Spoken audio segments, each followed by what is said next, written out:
There must be some rule that every action cam video has to have some epic intro of a sunset or sunrise. Well, I don't quite have that, but I do have this. First snow of the winter and the sun somewhere in the background. Over the last few years, I've picked up different action cameras to be able to record different scenes underwater and things to show what I am testing. Well, a few problems I've had. Here with the GoPro, I've never felt like the quality of the shot was very good. And then you need to put in an SD card. And if you're in Hawaii and you need to buy an SD card because you forgot yours at home, it's gonna cost you 4 times as much it is here. And then here with this action cam, the Insta360, not all of this is water resistant, where this little tiny piece is, but I destroyed this by sticking it in water, forgetting that only part of it was, and so it no longer is functioning. So I think there could be a more beginner-friendly action camera that would be easier to use and actually much cheaper than both of these. Let me introduce you to the Xtra Edge Pro. This is an awesome, affordable action camera that has built-in storage, so you don't have to worry about an SD card. If you forget it at home, you'll still be able to get your shots. Huge thank you to Xtra for sponsoring this video. Let's get started. So by the end of this video, we're gonna put this to the test to see if a beginner can really take some awesome shots with this, but let's go ahead and check out what's inside the box. So first off, you have a charging cable, you have all of the different things you will need to get going. So here we have the Xtra Edge Pro, nice compact camera, 147 grams, easy, lightweight. On here, you have a camera cover to protect that because you want to make sure that that lens is protected. Then over here, we have a camera guard. So it's great that this comes with it. You just never know when you're going to be dropping this. To keep it protected, you can easily snap it into place, and that works great. And you can still use the mount and everything on it while it is in the case. You can just simply slide that out. Here we have a little curve mount. So this is going to be great if you want to put this on a helmet or certain things. You can easily attach this with the adhesive, and then you can screw on the mount. So is how the mount works is we simply unscrew that. Here we have our quick mount. And this is kind of a universal mount. This is the same connector that a GoPro uses. So if you have GoPro accessories, those will work as well. So there we have tightened that up and it's ready to go. So all I need to do is snap the camera on like so, and it is tight in there. And then if I want to release, I just have to press each side and boom, I can pull it off. And it kind of magnetizes on there and then it locks into place. So this is going to be if you want to use it in landscape. So, you know, you're having a wide screen there. But if you do want to use this in portrait where it's tall for some vertical videos on TikTok or whatever, you do have the option to put the mount on the little cover there, and then you can use it portrait. So that's really great how you can simply take this and move it from one to the other. So I guess you could pick up a few of these mounts if you want to easily take your camera from one place to the next. So very simple and easy to do that. And then here, let's go ahead and check out the camera. So here we have the lens itself, which is a 1 1/3 inch sensor. So very big sensor. Now the biggest thing with these is the more light you have, the better it's going to look. That's a good sensor size, but in dark areas, you may need to turn up the high bit rate to kind of have a little more quality in there. Now you do have a front screen on here, which is touchscreen that you can control, and you have your big screen here on the back. You have a power button. Now there is a little door here to access the charging port. A little difficult sometimes for me to get in. You got to push and then pull down. There we go. So there, USB-C, we can simply charge that up. And then over on the other side, in here we have the removable battery, which is cool resistant, which is great. Now one thing about the battery life is it's going to last 4 hours. Now even after a few days of using this, we still only needed one charge just because you're only going to be using this for those really high intense moments, maybe parasailing, swimming with the turtles, other things like that. So it has really plenty of battery life that you will need. And then after a day of events, just come home, charge it up, and you're going to have some really good battery life on this that will be ready to work when you need it. And then right here, we have the option to add a micro SD card. But like I said before, this does have internal memory. So it does have 64 gigabytes of internal memory, but you can use about 45 gigabytes of that, which is great to just have. Because I'll tell you, when you get to your trip and you don't have the SD card, that is frustrating. So love having that internal storage. And then up here, you do have the speaker, you have your camera button, and then your power button over here. Now, the great thing about the button on top is at any time you can just simply press the button and it's going to start the camera, start recording, and you can have it set to the previous setting you used, or you can just have it always go to the video camera. So you can instantly record something, you know, if you're out there and you see a dolphin or whatever, you want to record that instantly, you have that option. But let's go ahead, turn this on. So we're just gonna hold down the side here for a second, and there you can see it instantly turns on and it is ready to go. Now, if we turn this around, there you can see we have the front camera. So like I mentioned before, you have all the options here. So if we tap, we can then swipe to unlock, and there we have all the different settings just on a little bit smaller screen. So nice that you can do it right here, but most of the time you're going to be using the camera on the back here to be able to use that. So really cool that it's supported on both screens. Now these screens are OLED screens, so they're gonna look really nice and vibrant. And then even when you're doing like a night scene, it's very cool that it has the always on display. So I was doing a time lapse and you can see the always on display there, showing you how long it's been going, so that you know it's working without having to even interact with the camera, which is really cool. So a few other specs on the camera, you're gonna be able to record 4K, 30 frames per second, 60 frames per second, and then you have slow-mo at 1080p, I think all the way up to 240 frames per second. And this is 10-bit, so you're gonna have some really nice rich colors built into this. So now let's check out the different shooting modes. So here, if we just start swiping on the screen, you can see the different shooting modes. So we have the standard photo, you can do a video, you have a night view mode, a human subject follow. So this is going to be a portrait mode where it's then going to follow you as you are kind of moving around the frame. Here you have slow motion and you have time lapse. And then in each of those, you have a ton of different settings. And to navigate this, again, you just simply swipe and you start changing the different modes here. In a mode, you can tap the button over here and you can see your history of different videos you've taken. So we have a lot of stuff we're going to show off today. And then over here, you have settings and you have pro settings per different mode. So if you really want to dive in further, you can do that. Now, on one of the other action cameras I had, it automatically somehow went into like the manual adjustment on exposure. So I was doing some zip lining in Hawaii and all my exposure was messed up because it automatically went in there. And I think this is a little bit more friendly where you have to go in, you have to tap right here, and then you have to kind of click that button. So a lot of buttons you have to accidentally click, and there is a screen lock on here so that you don't accidentally go in and adjust something that you may not want to, because then your footage is not going to look great. So we're gonna turn off the pro mode there. Then if we swipe up, we can then adjust the parameters of the different settings. So here I'm taking a picture. You could set how you want that picture to be. So 16:9. So here it says 36 megapixels, and then you can choose your different settings that you want to have there. And you also have the angle of the camera. So you have a wide angle camera, or you can do a more standard where it's not quite so wide and it's going to de-warp it. So it doesn't have like weird edges or anything. So those are your two different zoom levels that you have there. Swiping down from the top, we then have different settings. So one thing is we can then quickly go into quick shooting button settings. So the button up here, you can quickly adjust what that's going to be. You can have it save current settings that you like. You can adjust the brightness. You can go in here and dive further. So here's where you can adjust the zing shot. So you can go to the last settings, video settings, hyperlapse, and then there are a ton of other settings in here. So really, even though beginner camera, if you want to dive in more to really fine tuning what this can do, you have those options. Here, I like this one where on the front, you can go to the full widescreen view so you can see exactly what you're going to get. Or if you tap that again, there you can see it's zoomed in, but you have a bigger screen so that further away you can see what you're going to be capturing. Then here you have some voice control that you can turn on and off. Here you have the lock screen that you can then simply lock and unlock.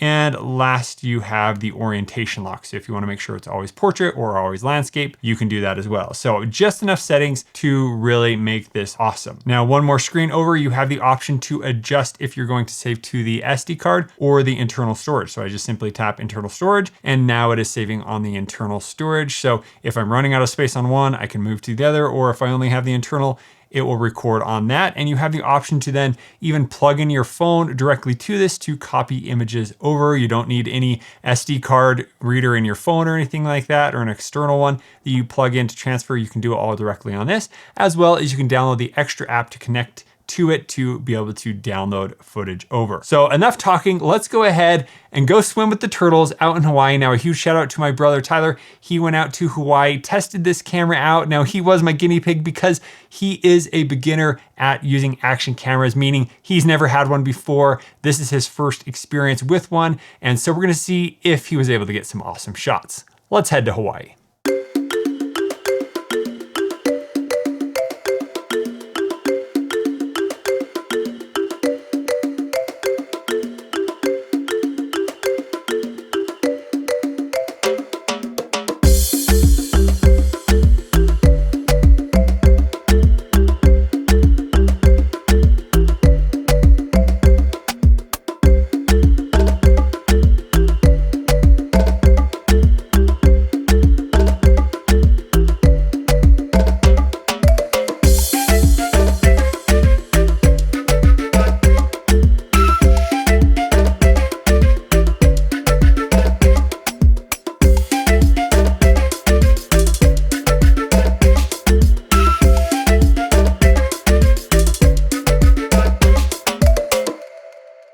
Okay, chat, what do you think? How did he do? I think that is an awesome collection of different videos that he was able to capture from his trip, being able to go swim with the sea turtles and capture all kinds of things of him parasailing and different things like that was awesome. Now, as he was using this, he did put it on this tripod here, so it was nice and easy to hold. And in case he needed to let go, he had this strapped on. So keeping it safe and protected is an option. So make sure you get an accessory like that to have the full utility of what the Xtra Edge Pro can do. Now let's go ahead and dive into some of the different settings you have and the different shooting modes to see what it's capable of. So here, if I just simply swipe, we can go to like the photo, and there we can take a picture.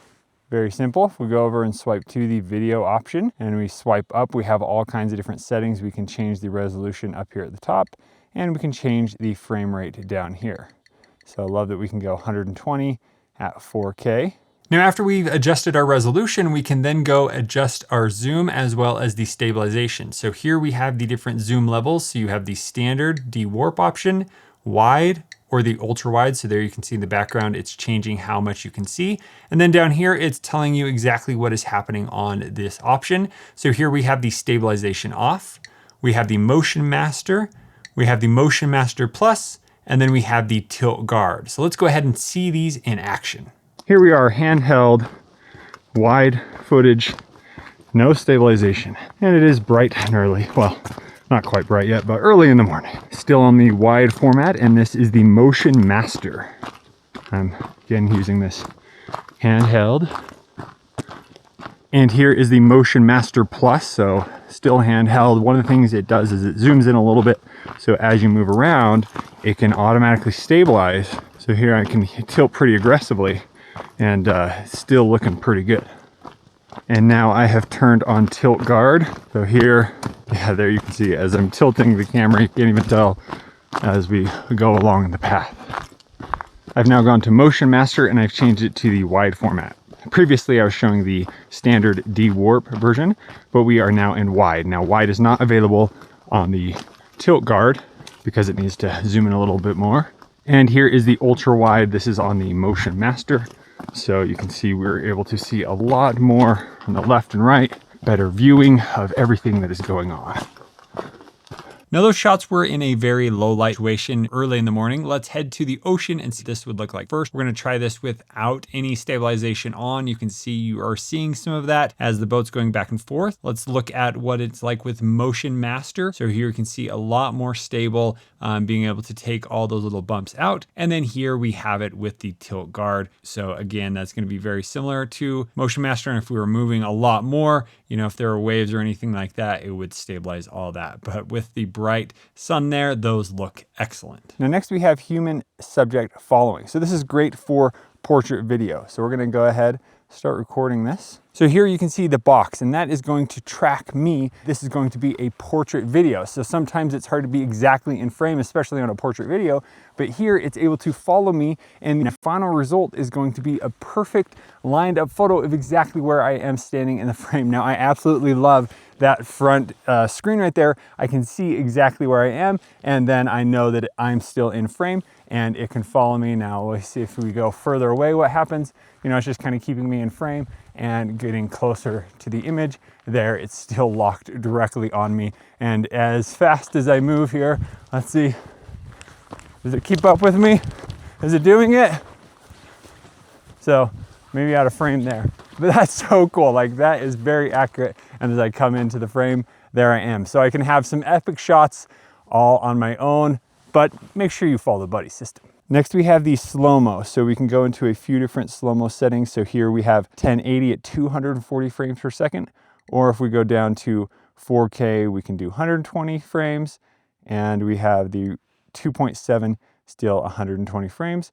And it looks like we have the standard or the wide aspect ratio for that.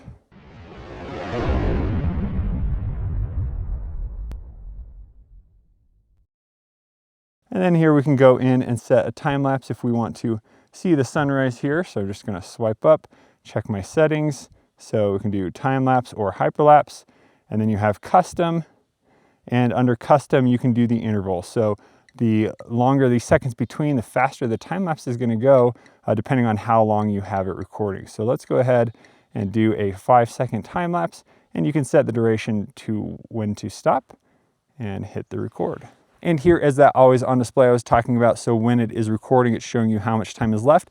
And then this 000 is how much it's actually recorded. So right now it's still at 0 seconds because we're doing every 5 seconds. So it's only taken, you know, a picture or two to compile into our time lapse. But over time, you'll be able to see, oh, my time lapse is now 30 seconds long or whatever. That's plenty. You can then stop it and be done with the shoot. So we are only 2 seconds into our time lapse. Let's check that out. All right, that wasn't very long. Let's see what this looks like at a nice sunset time lapse. And let's check out what that hyperlapse looks like. So here, as I was leaving, I turned that on and just walked with this handheld, and you can see how smooth this was. Have a really nice, quick transition of me moving from the trail all the way back to the car. Pretty awesome. Now, as I'm walking along and I want to record something, all I have to do is push the camera button, and that turns on Zing Shot, where instantly it begins recording. I don't have to wait for it to turn on or anything. So there, quickly recording a shot, stop recording, and then it will quickly turn off so that you have great battery life. Some epic morning views of the mountains. Oh, and it's starting to rain. Well, good news is the IP67 weather resistant. Now, after video, we have the night view mode. So in here, we just have a few options, just like we've seen on the video mode, but this is going to allow for a lot more light to come in. Let's go ahead and see what that looks like. It's now nighttime. Here is the regular video format at night here in a very dark area. And here is a little bit lighter area. And here is an example of the night view mode in the dark scene where not much light. I can tell there is a little bit more light on here as it's increasing the exposure. And here is what that looks like when we have a little bit more light. So you can see it's just encompassing the entire frame a little bit more than the standard video version. This is the tree with the night view mode up close, and this is the tree in the regular video mode. And once you've mastered all the different settings here, you do have the option to turn on the Pro mode. So here you can see a bunch of options opened up. You can adjust the white balance, you can change the exposure, you have your color. So we can go here from 8-bit to 10-bit color, or even these other ones where you can then add different LUTs to it and get some really cool looking photos there. You can change the tone, stabilization, and other things. And under sound, you even have the option to change from stereo to mono, and you can do different sound reduction right on the camera. So really cool how much this is capable of, whether you're a beginner or a pro. I've also connected it here to the Xtra app, so we can go in, we can learn how to use this, see some of the different features. We can quickly browse our library right from our phone, so it's going to show us all of our different videos here. You can even go through and sort them by photos, videos, favorites. You can check the local storage or the on-device micro SD card there. You can go into your account settings so you can log in. And then we also have the option to view the camera live. Hey, how's it going? So in here, I can go and choose my different options. You even have a live stream option where you can then live stream directly from this and send it to an RSTP source so that it can then use this as a camera. So that's really cool. We have all of those different shooting modes right here. And so here in video, I can tap record and it will begin recording. So it's great that we have a controller for the camera right from the app.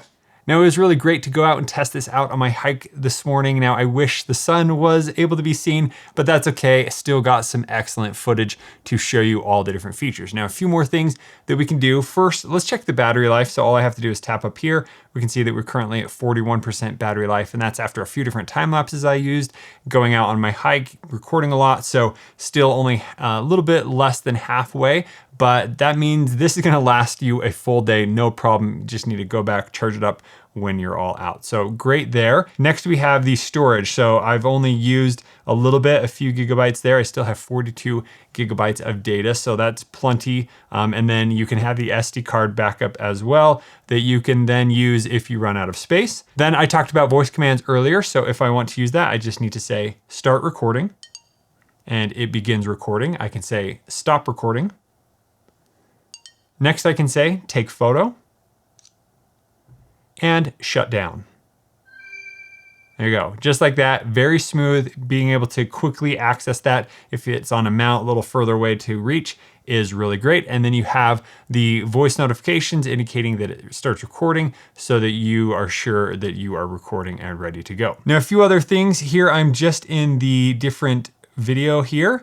And swiping up, you can change all these. Some beginner settings, which are great. Make sure you're on 4K 16:9, so that's going to be widescreen. You can do a more full frame, but stick to the widescreen. That's gonna be the best wide view. And then 30 frames per second, that's what you're watching this video in. If you want to do slow motion, you would want to crank that up a little bit, but then you also have the slow-mo option. Now up here, we can tap on the video and we have a few more options where we can just do video mode. You can do pre-record. So that means it's constantly recording before you even hit the button. And then once you hit the button, it'll save the last however many seconds. So if you do see something like maybe a dolphin jumped out of the water and you're like, I didn't have it recorded, push the button, it then saves that last 15 seconds.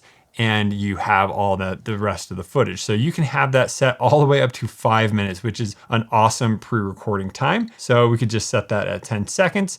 Then here we have loop recording, only saves videos 5 minutes before end of recording. So there it can continually do that, and you have different times here that you can adjust that. So it's really cool. You have some extra video settings there, and then all the settings I was adjusting over here go from Motion Master Plus, Tilt Guard, and then depending on what you're in, you will have different standard, wide, or ultra wide options over here. Now that's just barely kind of what this can do, just to help you get started with what features are available.